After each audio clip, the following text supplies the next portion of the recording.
মুআবিয়া ইবনে হাওদা রাদিয়াল্লাহু তাআলা আনহু বলেন, রাসূল সাল্লাল্লাহু আলাইহি ওয়াসাল্লাম বলেছেন, সালাসাতু ওয়াইনুন লা তারাহুমুন নার, তিন শ্রেণীর মানুষ জাহান্নামে যাবে না। তিন শ্রেণীর মানুষের চক্ষু জাহান্নাম দেখবে না, ওরা জান্নাতে যাবেই। এক, বাকাত মিন খাশিয়াতিল্লাহ, ওই চক্ষু ওই মানুষ যে আল্লাহর ভয়ে কাঁদে। দুই, হারাসাত ফি সাবিলিল্লাহ, ওই চক্ষু ওই মানুষ যে আল্লাহ রাস্তায় পাহারা দেয়। তিন, গাজাতান মাহারিমিল্লাহ, ওই চক্ষু ওই মানুষ যে বেগানা নারীকে দেখে চক্ষু নিচু করে, অপর নারীকে দেখে চক্ষু নিচু করে, যে সে জান্নাতে যাবেই। এটা খুব কঠিন। আপনি আপনার টিভিতে নগ্ন মেয়ে দেখবেন, খবর শুনবেন, তার মুখের উপরে চোখ রেখে তখন আপনার ভিতরে লজ্জা কাজ করে, এটা ঠিক নয়, এ কথা মিথ্যে। দোকানে বসে ঘন্টার ঘন্টা টিভি দেখছেন, তখনও আপনার লজ্জা কাজ করে, এ কথা ঠিক নয়। মোবাইলে দিন রাত আপনি উলঙ্গ নগ্ন মেয়েকে দেখে চক্ষু ঠান্ডা করছেন, কলিজা ঠান্ডা করছেন, মন জুড়াচ্ছেন, তখনও আপনার ভিতরে লজ্জা কাজ করে, এ কথা ঠিক নয়।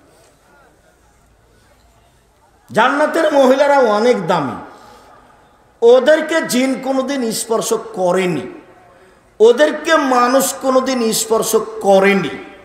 ওদের দেখলে মনে হবে ঝিনুকের মধ্যে লুকানো মুক্তা, এত সুন্দরী, এত সুন্দরী, এত সুন্দরী। ওদের চক্ষু হবে টানা টানা, লম্বা লম্বা, ডাগর ডাগর। ওদের মাথার চুল হবে লম্বা লম্বা, কোঁকড়া কোঁকড়া, কুচকুচে কালো। ওদের ভালোবাসা হবে প্রেম প্রীতি, ভালোবাসা সুলভ, ভিন্ন ধরনের, নরম আচরণ, নরম স্বভাব, প্রেম প্রীতি, ভালোবাসা ভিন্ন ধরনের। এইসব মহিলা জান্নাতে ভোগ করতে হলে এই মোবাইলে টিভিতে মেয়েদেরকে দেখে, গার্লস স্কুলে পড়িয়ে, মহিলা কলেজের প্রিন্সিপালের দায়িত্ব পালন করে, সব মহিলার সব মেয়েদের অবস্থা অবগত হয়ে এই মেয়ে ভোগ করতে পাওয়া যাবে, এই কথা ঠিক নয়। শরীয়তে তো স্বাভাবিক নয়। হজিবাতে নার বিশাওয়াত, জাহান্নাম ঘেরা আছে মনের ইচ্ছে দিয়ে। ও হজিবাতিল জান্নাত বিল মাকারে, জান্নাত ঘেরা আছে নিয়ম নীতি, কষ্ট ক্লেশ দিয়ে। এক, আল্লাহর ভয়ে কাঁদে যে। দুই, আল্লাহর রাস্তায় পাহারা দেয় যে। তিন, বেগানা নারীকে দেখে চক্ষু নিচু করে, যে জান্নাতে ও যাবেই। সম্মানিত দিনী ভাই বোন, রাসূল সাল্লাল্লাহু আলাইহি সাল্লাম বলেন, রাসূল সাল্লাল্লাহু আলাইহি সাল্লাম বলেছেন, লাইসা শাইউন আহাব্বা ইলাল্লাহি মিন কাতরাতাইনি ওয়া সারাইনি, দুইটি বিন্দু ফোঁটা, দুইটি চিহ্ন, জাযাকাল্লাহ, দুইটি বিন্দু ফোঁটা, দুইটি চিহ্ন আল্লাহর কাছে যত প্রিয়, পৃথিবীর কোনো কিছু আল্লাহর কাছে তত প্রিয় নয়। এক, কাতরাত দমুইন মিন খাশিয়াতিল্লাহ, আল্লাহর ভয়ে এক ফোঁটা চোখের পানি। আল্লাহর ভয়ে এক ফোঁটা চোখের পানি আল্লাহর কাছে যত প্রিয়, পৃথিবীর কোনো কিছু আল্লাহর কাছে তত প্রিয় নয়। দুই, কাতরাত দামিন ফি সাবিলিল্লাহ, আল্লাহর রাস্তায় গায়ের এক ফোঁটা রক্ত আল্লাহর কাছে যত প্রিয়, পৃথিবীর কোনো কিছু আল্লাহর কাছে তত প্রিয় নয়। তিন,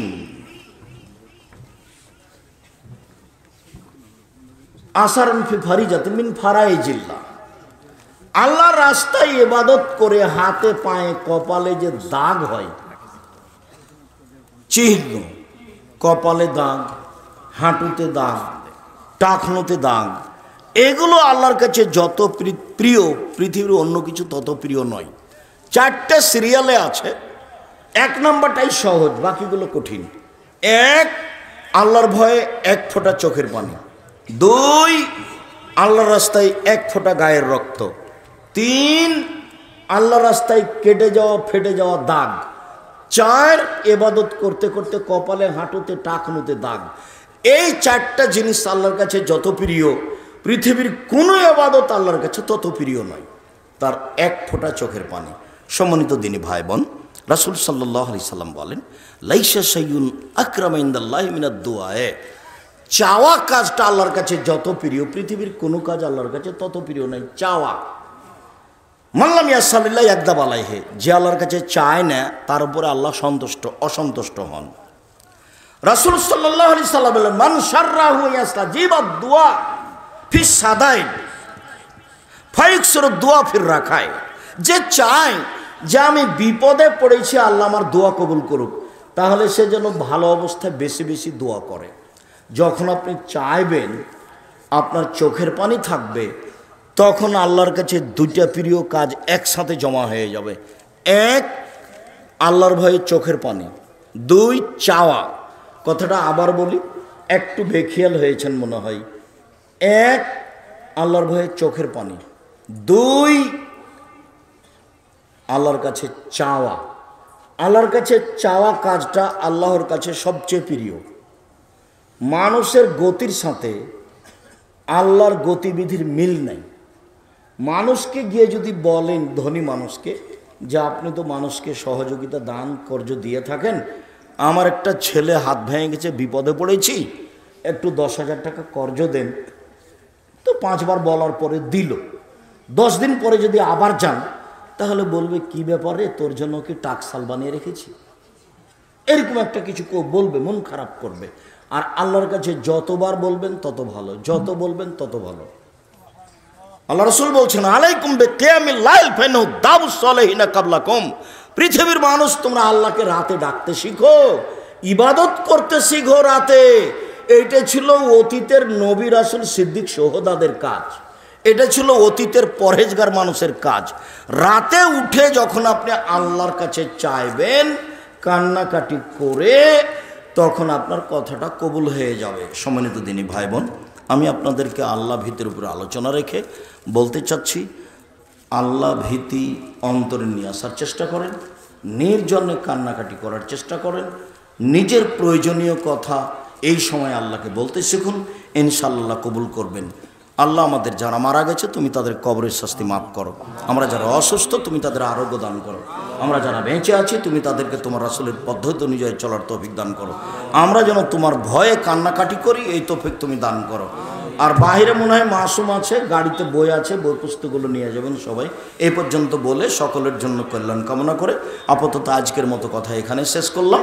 সুবহানাকা আল্লাহুম্মা ওয়া বিহামদিকা আশহাদু আল্লা ইলাহা ইল্লা আনতা আস্তাগফিরুকা ওয়া আতুবু ইলাইক। আসসালামু আলাইকুম ওয়া রাহমাতুল্লাহ। সবাই বসেন, আমাদের তো প্রোগ্রাম শেষ হয়নি তো। জাযাকাল্লাহু খাইরান। শেখ আব্দুর রাজ্জাক ইউসুফ হাফিজাহুল্লাহ অত্যন্ত চমৎকার জ্ঞান গর্ব আল্লাহ ভীতি নিয়ে বক্তব্য